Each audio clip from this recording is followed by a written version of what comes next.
আসসালামু আলাইকুম। Bangladesh poultry help সেন্টারে আপনাকে স্বাগতম। এটি গণপ্রজাতন্ত্রী বাংলাদেশ সরকার অনুমোদিত প্রান্তিক খামারিদের জন্য একটি সেবামূলক প্রতিষ্ঠান। মুরগি সম্পর্কিত সকল ধরনের পরামর্শ, অসুস্থ মুরগির সমস্যার সমাধান, যে কোনো ধরনের সুস্থ ও অসুস্থ মুরগি নগদ টাকায় ক্রয় করা হয়।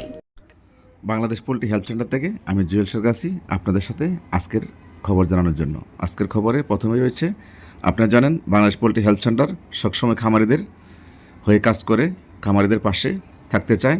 তাই খামারিদেরকে রক্ষা করার জন্য, খামারিদের পাশে থাকার জন্য আমরা বিভিন্ন ওষুধ কোম্পানিতে, ওষুধের দোকানে আমরা তদবির করতেছি এবং নোটিশ পাঠিয়েছি যেন মুরগির ভ্যাকসিন ও ওষুধের দাম কমিয়ে দেয়। তাই বিভিন্ন কোম্পানিতে আমরা নোটিশ করেছি এবং এই যে কোম্পানির ম্যানেজার, এখানে বড় বড় সেলম্যানরা আছেন, উনি একজন কোম্পানির ম্যানেজার, পাশে আছেন একজন ডাক্তার, ওনাদের সাথেও কথা বলেছি বা ওনাদের কাছ থেকেও কোম্পানির ঠিকানা নিয়েছি, নিয়ে আমরা কোম্পানিতে যোগাযোগ করতেছি, ফোন করতেছি এবং কোম্পানিতে আমরা লিখিতভাবে দরখাস্ত দিয়েছি যেন,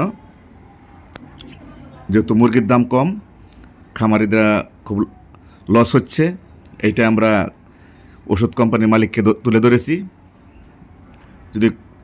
ওনারা যদি একটু বুঝতে চেষ্টা করে, আমরা এটাই ওনাদেরকে বুঝাচ্ছি যে বাংলাদেশ পোলট্রি শিল্প ধ্বংস হয়ে গেলে ওষুধ কারা কিনবে যদি খামারি বন্ধ হয়ে যায়। তাই যেহেতু খামারের লস খেয়ে পোলট্রি শিল্প ধ্বংসের পথে, তা আপনারা একটু এগিয়ে আসুন, একটু সহানুভূতি দেখান খামারিদের প্রতি, আপনারা ওষুধ এবং ভ্যাকসিনের দামটা একটু কমিয়ে দেন। তো ওনারা আমাদেরকে আশ্বাস করেছেন কিছুদিনের মধ্যেই ভ্যাকসিন ও ওষুধের দাম কমিয়ে দিবে ইনশাল্লাহ। সবাই ভালো থাকবেন। আসসালামু আলাইকুম ওয়া রাহমাতুল্লাহি ওয়া বারাকাতুহু। আল্লাহ হাফেজ।